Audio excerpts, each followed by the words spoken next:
Nu vil jeg vise, hvordan man laver en rigtig billig, velsmagende linsesuppe. Man tager en kop røde linser. Det er sådan nogle små, sjove nogle her. Man kan købe i de fleste supermarkeder. Så tager man lidt løg, som man snitter.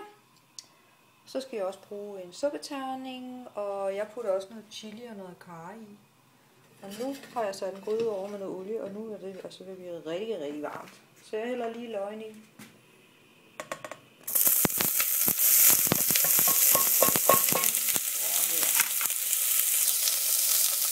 Skruer lidt ned.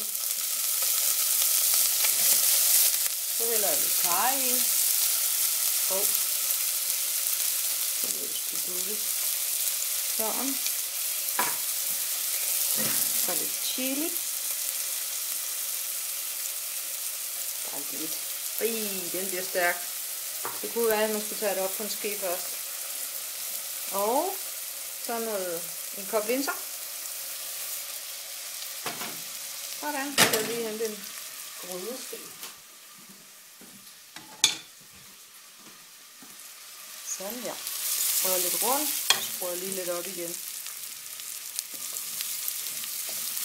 Så når det sådan lige er stegt lidt, så tager jeg simpelthen bare min gryde.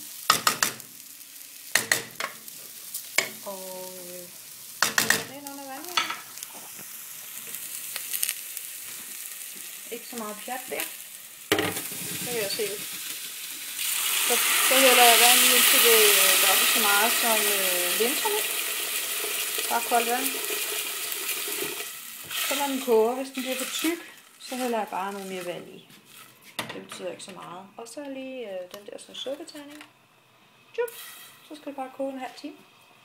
Det er rigtig nemt, og det smager jo godt med noget godt brød til, eller et eller andet.